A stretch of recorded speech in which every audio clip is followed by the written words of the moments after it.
우리 좌우옆 분과 인사 나눕시다. 사랑하고 축복하고 전도하십시다. 네, 요즘 들어서 참 가슴 아픈 그런 이야기들이 많이 들려지죠.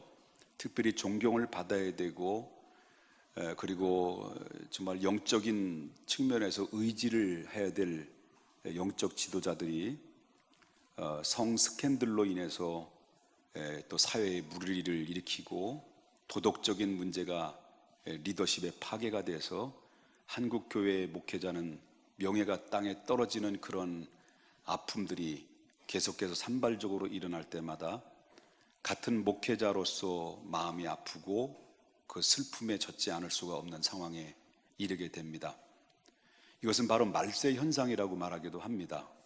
마지막 때가 되면 종교가 타락될 것이고, 그리고 불법이 성할 것이며, 여기저기서 들려오는 소식이 우리의 마음을 통쾌하고 기쁨을 주는 소식이라기보다는 아픔과 슬픔의 소식들이 더 들려지게 될 것이다 라고 하는 말세에 예언된 말씀처럼 오늘처럼 이 시대가 그렇게 아픔을 주는 시대는 없을 거라고 생각이 됩니다.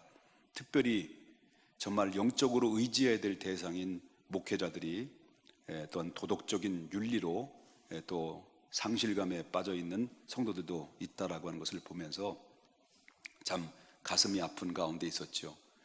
오늘 본문에 나오는 말씀도 그 도덕적인 그런 타락상은 그때만 오늘만 있는 것이 아니라 성경에 나오는 역사를 보면 거기에는 신실한 하나님의 사람들이 있는가 하면 신실하지 못한 하나님의 사람들도 있었다라는 것을 성경에서 우리가 발견하게 되는데, 그 성경에서 발견한 그 말씀이 오늘 본문에도 이렇게 소개를 하고 있어요.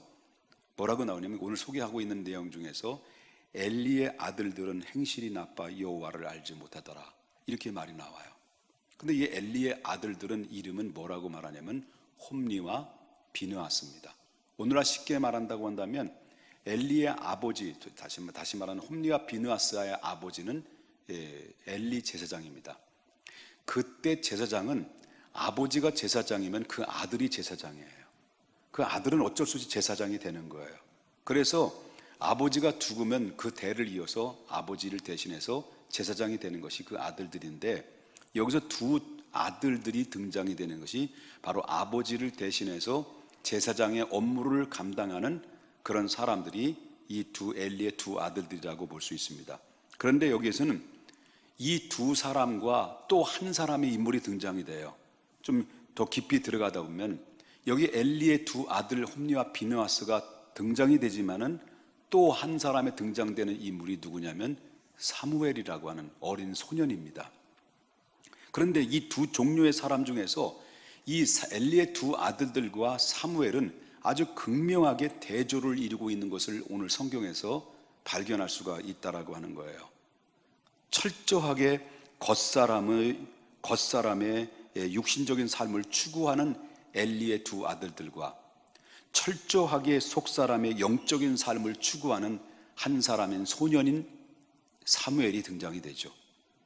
이 두 종류는 어떻게 그 삶이 다르실까라고 볼 때 첫 번째는 손에 쥔 시간의 차이가 난다는 것을 우리가 보게 된다는 거죠.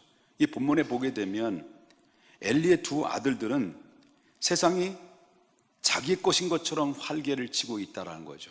이 사람들은 종교 지도자입니다.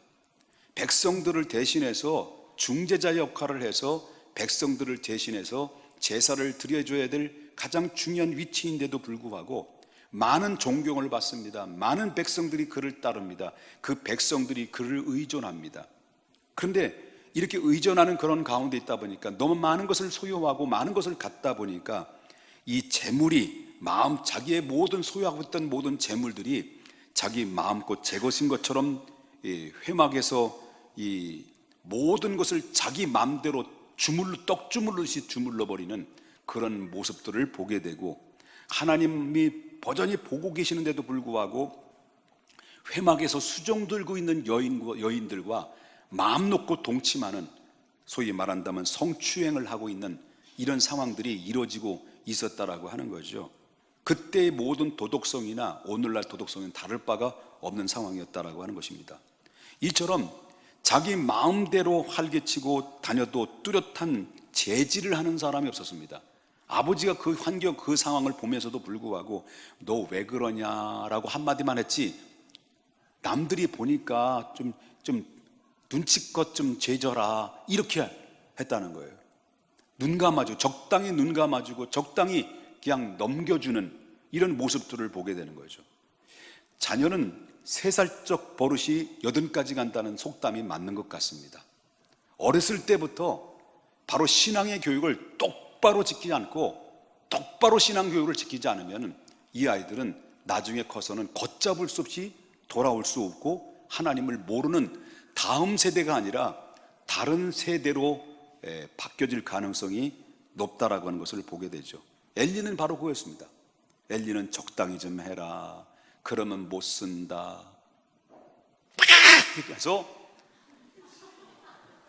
업어쳐가지고, 그래서 아예 그냥 한 방에 그냥 녹다운 시켜서 끌고 가지 않으면 안 되는데, 그러지 마라, 남들이 볼까 두렵다 했다는 거예요. 누구 하나 제지하지 않아요.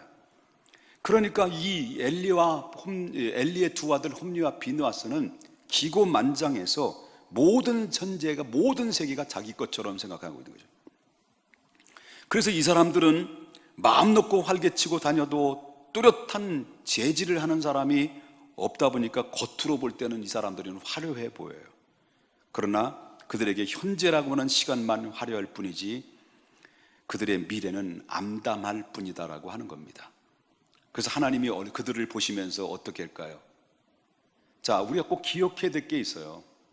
하나님을 믿는 사람들이요, 믿음의 사람들이 내가 마음대로 누가 제지하는 사람이 없으니까 내 스스로 신앙을 컨트롤해야 되는 상황이 있다 보니까 어떤 때는 적당히 죄악과 타협하기도 하고, 그리고 어떤 때는 내가 속사람으로 내가 옛사람이 구습을 쫓아서 우리가 세상에 향락을 중기고, 이렇게 정말 하나님의 보실 때 기뻐하지 않는 삶을 살아가는데도 불구하고 아무런 이런 일도 벌어지지 않고 오히려 더 형통하고 더 잘 된다라고 하는 것이, 어쩌면 그것이 이래도 되는가라고 생각하는지 모를 수 있습니다.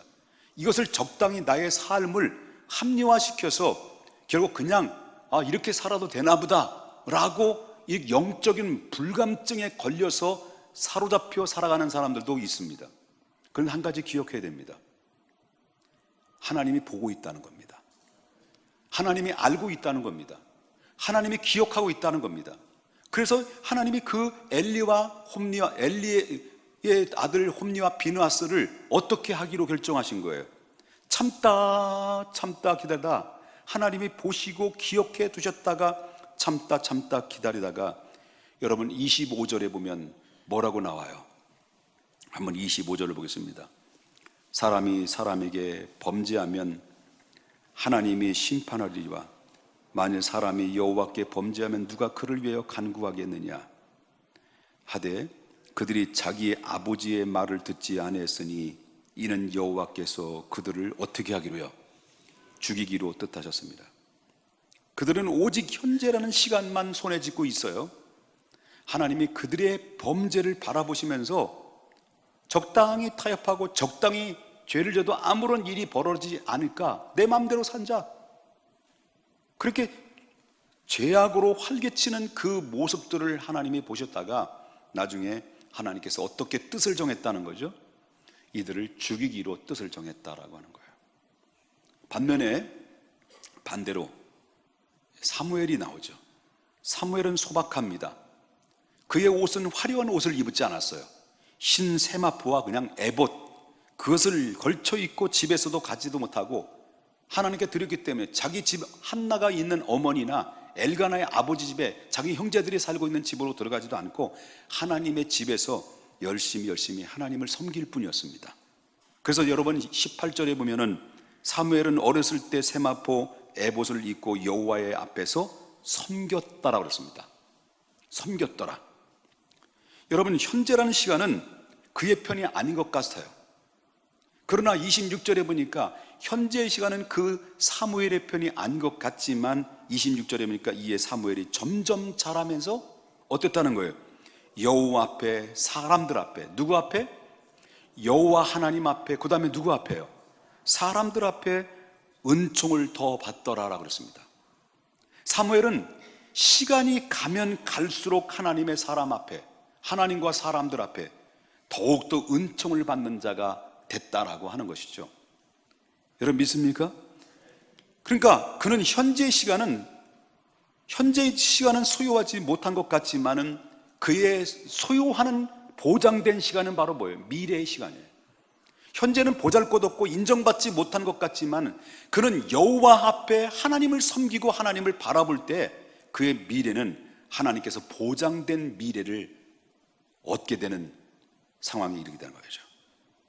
엘리의 두 아들들은 겉사람은 오늘보다도 내일이 못하고 내일보다도 모레가 더 못합니다.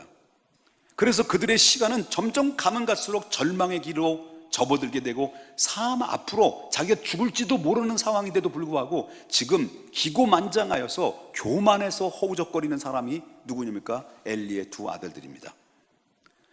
반면에 사무엘은 어떻습니까? 사무엘의 속사람은 오늘보다도 내일이 낫고 내일보다도 모레가 낫습니다. 그래서 사무엘은 지금 그의 길은 시간과 함께 훗날에 어떤 사람으로 됩니까? 복된 그 길을 걸어가는 사람이 되고 이스라엘의 영적인 지도자로서 모든 백성들이 사무엘을 존경받는, 사무엘의 존경을 하고 존경받는 하나님의 사람으로 세워진 것은 현재는 보잘것없지만 정말 현재를 성실하게 최선을 다해서 하나님을 섬길 때 훗날에 그를 존경받는 덕망 있는 하나님의 사람으로 세워진다라고 하는 거죠. 여러분, 겉사람은 현재라는 시간만 손에 쥔 사람이지만은 속사람은 미래의 시간을 손에 쥐는 사람이라는 것을 여러분 기억해야 될 줄 믿어요. 또 한 가지는 엘리의 두 아들들은 그 두 아들들의 겉사람은 추구하는 방향이 어디 있습니까? 추구하는 방향은 바로 이 땅이었습니다. 결국은 이 땅으로 돌아갈 수밖에 없는 거예요. 땅을 바라보는 사람은 땅에서 존재하다가 육신의 정욕과 안목의 정욕과 이상의 자랑으로 이제 살다가 결국 흙으로 돌아갈 것입니다. 땅만 바라보는 사람들은 그의 삶의 목적과 방향은 정욕이에요. 정욕이에요. 그러다 보니까 정욕적인 삶을 살다 보니까 결국은 이 땅의 삶을 살다가 땅만 바라보고 살다가 이 사람은 결국 죽어서 어디로 갑니까? 한 점의 흙으로 돌아가고 그의 영혼은 꺼지지 않는 지옥불에서 영원토록 슬피 울며 이를 가는 것밖에 될 수밖에 없다라고 하는 겁니다. 여러분, 반면에 사무엘은 어떻습니까? 사무엘은 속사람은 추구하는 방향이 어디에 있습니까? 홈리와 비느하스는 땅에 있었습니다만 사무엘은 그의 추구하는 속사람은 하늘에 있었습니다. 결국 땅으로 모든 것은 다 이 사무엘도 땅으로, 육신은 땅으로 들어가는지 모르지만은 그러나 그 영적은 하늘로 올라가는 거죠. 겉사람의 동기는 땅에 속해 있으나 속사람의 동기는 하늘에 속해 있는 거예요. 겉사람의 초점은 자기가 자신에게 있지만 속사람의 초점은 하나님께 있어요. 겉사람은 죄로 인해서 그 사람을 죄로 인도하지만은 그러나 속사람은 그 사람을 의로 인도하는 겁니다. 그러므로 우리의 방향은 항상 속사람이 추구하는 영적인 방향이 되어야 된다는 거죠. 사무엘은 언제나 땅이 아니라 하늘이었습니다. 방향을 잘 잡는 것은 그만큼 중요하다는 것입니다. 인생에서 속도는 중요합니다. 속도, 얼마만큼 빨리 성공하고 빨리 축복받고 빨리 응답받고 빨리 모든 문제가 잘 해결되는 거 중요합니다. 그러나 더 중요한 것은, 그것이 바로 속도보다도 중요한 것은 방향이 훨씬 더 중요한 겁니다. 우리가 방향을 잘 잡으면 보잘것없는 인생이 어떻습니까? 비록 보잘것없다 할지라도 그의 인생의 결론은 다이아몬드처럼 빛이 날 것입니다. 어떻게 빨리 가느냐가 중요한 것이 아니라 어디를 가느냐가 더 중요한 거예요. 중요한 것은 바로 예수 그리스도께서 말씀하신 것처럼 내가 곧 길이요 진리요 생명이니 누구든 나로 말미암지 않고는 아버지께로 올 자가 없는 것처럼 바로 우리의 예수 그리스도와 함께 그 길을 걸어가는 사람이 바로 성공하는 사람이요 축복받는 사람입니다. 여호와를 항상 내 앞에 모시면, 여호와를 항상 내 앞에 모시면 여호와 하나님께서는 내 우편에 계셔서 나의 영과 나의 혼과 나의 육체가 기쁘고 즐겁고 안전히 거하리라. 이것이 바로 주님의 음성입니다. 그렇기 때문에 우리는 추구해야 될 것이 바로 뭐냐면 당장 눈에 보이는 육신의 정욕으로 보여지는 땅이 아니라 하늘입니다. 아까도 말했지만 어떻게 빨리 가느냐가 중요한 것이 아니라 어떻게 향하여 가느냐가 중요하죠. 어디로 향해서 가는 게 더 중요하다는 거죠. 마지막 세 번째는요, 아는 것의 차이였습니다. 엘리의 두 아들들은 엘리의 제사장으로부터 하나님에 대해서 잘 알았어요. 하나님이 누구인지, 그 다음에 제사의 방법은 어떻게 하는 것인지, 그리고 제사장으로서 업무로서는 해박한 지식을 가지고 있어요. 그런데 그들의 문제는 바로 뭐냐면 하나님을 지식적으로만 알고 있다는 거예요. 얼마든지 목사 될 수 있어요. 공부해서, 신학생들 잘 들어야 돼요. 얼마든지 공부해서 목사가 될 수 있어요. 시간 되면 강도사고시 보고, 시간 되면 목사고시 봐서 7년, 8년 있으면 안수는 받을 수 있어요. 그런데 중요한 것은 지식적으로 아는 것 가지고 목회되는 것이 아니에요. 지식적으로 안다고 해서 성공하는 게 아니에요. 하나님을 잘 아는 것, 이 엘리 아들 톱니와 비누아스는 더 잘 알고 있었을 거예요. 그런데 반면에 사무엘은 하나님을 자신의 삶을 변화시켜주는 주인으로 알고 살았어요. 그렇기 때문에 엘리의 두 아들들은 겉사람은 시간이 가면 갈수록 그들이 아는 것 때문에 교만해지고, 사무엘은 속사람은 시간이 가면 갈수록 아름다운 인격체로 변화되는 것을 우리가 보게 됩니다. 무엇을 아느냐가 중요한 것이 아니라 어떻게 아느냐가 중요한 거예요. 오랜 세월 동안 신앙생활한 사람이 이제 갓 예수를 믿은 사람을 만나서 물읍니다. 자네 크리스찬 됐다고 하지? 그렇다네. 그렇다면 자네 예수님에 관해서 꽤 많이 알겠구먼. 예수님이 어디에서 태어났나? 질문한 거예요. 그랬더니 갓 크리스찬이 된 이 사람이 대답하기를 잘 모르겠네. 그랬더니 이 친구가 비웃으듯이 하는 얘기가, 아니 크리스찬이 되었는데도 예수님이 탄생한 것이 어딘지도 모른단 말이야? 그랬더니 이 갓 크리스찬 된 사람의 친구가 이렇게 말합니다. 자네 말이 맞네. 아니 정말 어쩌면 내가 아는 것이 없는 것 때문에 어쩌면 내가 부끄럽기 짝이 없네. 그러나 나도 이 정도는 알고 있다네. 3년 전에 나는 주정뱅이였었고 빚을 지고 있었다. 그리고 내 가정은 산산조각이 되어서 뿔뿔이 흩어져야 될 상황의 위기에 처해 있었다네. 그러나 저녁마다 처자식들이 내가 집에 들어오면은 정말 무서워 떨 만큼 벌벌벌 떨고, 나는 알코올 중독자가 되어서 집에만 들어오면 그 대상자의 핍박의 대상자, 괴롭히는 대상자가 아내와 자식들이었다는 것입니다. 이게 내 과거일세. 그러나 이제는 난 다르네. 난 술도 끊었고 빚도 다 갚았다네. 이제는 우리 집은 화목한 가정이 되었고, 그리고 저녁마다 아이들은 내가 들어오기를 눈이 빠지도록 기다리고 있다네. 이게 모두 예수님이 나에게 주신 것일세. 나는 예수님을 이만큼만 알고 있다네. 이 말을 들은 지식을 자랑하던 그 친구가 얼마나 쪽팔렸겠냐는 거죠. 얼마나 쪽팔렸겠냐. 겉사람은 지식을 증대하고 자랑합니다. 그러나 속사람의 삶의 변화는 삶의 변화를 자랑해요. 이것이 중요한 차이인 것입니다. 무엇보다도 아는 것보다도 삶의 변화가 더 중요한 거예요. 그렇기 때문에 실천 없는 지식은 교만을 의미합니다. 그렇다면 지식 그 자체를 무시하는 것은 편협한 자세이지만, 그러나 바르게 아는 만큼 바르게 실천하는 삶이 하나님을 기쁘시게 하는 삶이에요.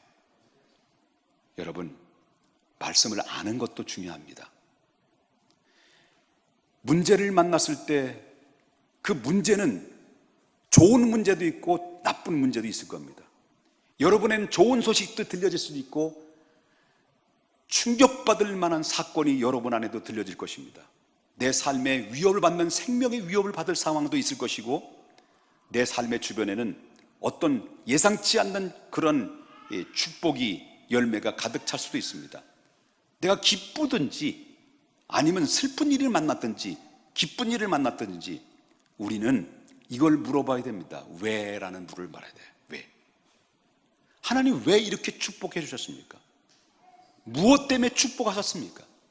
하나님 나 같은 것이 무엇인데 내가 하나님 앞에 드린 것도 없고 행한 것도 별로 없는데 왜 이렇게 내가 행한 것보다도 더 많은 것을 내게 부요하게 채워주신단 말입니까? 라고 하나님 앞에 질문을 하면서 하나님의 그 답을 통해서 깨달을 수 있는 지혜가 더 중요한 거죠.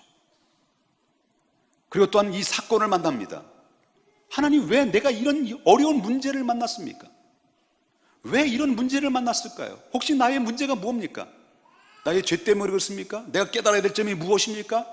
하나님 내가 이 문제를 어떻게 풀어야 됩니까? 라고 왜? 중요한 것은요, 천마디에 아는 것보다도 한마디의 말씀을 깨닫는 게 중요한 거예요. 여러분 예배 드릴 때마다 말씀을 많이 듣습니다. 말씀을 많이 듣다 보니까 많이 알죠. 겁나게 많이 알죠. 성경에 모르는 말씀이 없어요. 어쩌면 어떤 분들은 백독도 하는 사람도 있어요. 성경 백독, 평신도가 백독. 여러분 백독을 아는데 이 사람이 어떤 사람입니까? 가장 그 교회의 목사님을 괴롭히는 사람이에요. 성경을 백독했어요. 꿰뚫어요. 성경을 막 뚫어요. 성경을 꿰뚫고 뚫는데도 불구하고 그 강단에서 설교하는 사람을 또 뚫어지게 쳐다봐. 여러분 그게 아는 게 아니에요. 중요한 것은 깨달아야 돼요. 깨달아야 돼요. 중요해서는 깨달았고 변화가 일어나야 돼요. 그래야 그 삶은 기적이 일어나는 거예요. 그 삶은 축복이 많은 거예요. 중요한 것은 아는 게 중요한 게 아니에요. 변화가 중요한 거예요. 아는 게 중요한 게 아니에요. 깨닫는 게 중요한 거예요. 여러분 그래서 제가 보면 이 문제인데 성도님들이 이런 문제를 만나거나 사건을 만났을 때 이 김 목사는 기도하면서 다 알아요. 왜 문제가 발생됐는지, 무엇이 문제인지. 성도의 사건이나 좋은 일을 만나든지 나쁜 일을 만나든지 보면 그 왜 좋은 일을 만나서 이렇게 하나님의 축복받았는지를 저는 알아요. 왜 안 줄 아십니까? 제가 아는 이유가 뭡니까? 왜 사건을 만났을 때 왜 이런 문제를 만났는지, 이 사람이 왜 이렇게 이런 문제를 만났는지 그거를 제가 알고 있어요. 왜 만난 줄 왜 제가 알고 있는 줄 아십니까? 알아맞히는 분 끝난 다음에 제가 정중히 감사하다고 인사하겠습니다. 왜 아느냐면요, 신령해서 알아요.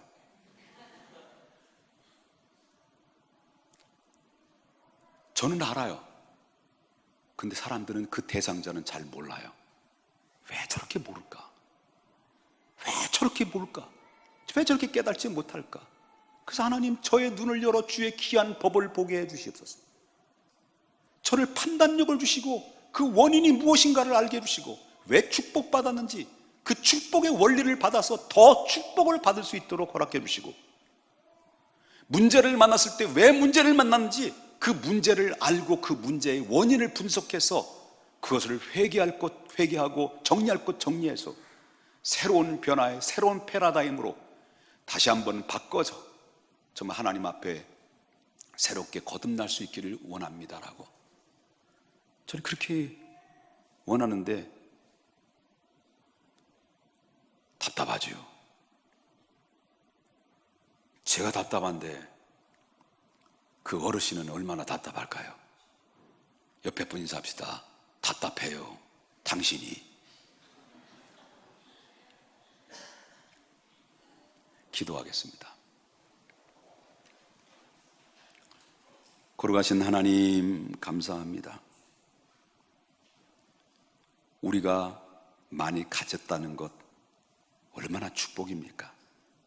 근데 가졌다는 것 때문에 하나님을 잃어버리지 않게 해주시고 땅의 것만 바라보다가 흙으로 돌아가 영원히 지옥 가는 자 되지 않게 해주시옵소서. 비록 현실은 보잘것없어 보여도 내 속사람은 날마다 새로워지는 것처럼 내 미래가 점점 보장받을 수 있는 하나님의 사람들 될 수 있도록 인도해 주옵소서. 거룩하신 하나님, 내가 얼마만큼 빨리 복받았느냐, 빨리 성공하느냐가 중요한 것이 아니라 어디를 향해서 내가 가고 있느냐가 더 중요한 줄 믿사오니 하나님 잘 갖게 해주시되 진리의 길로 갈 수 있도록 인도해 주옵소서. 하나님 아버지, 우리가 얼마만큼 아는 것이 중요한 것이 아니라 어떻게 삶이 달라지는 것이 더 중요하고 어떻게 깨닫는 것이 더 중요하다는 것을 다시 한번 알게 되었습니다.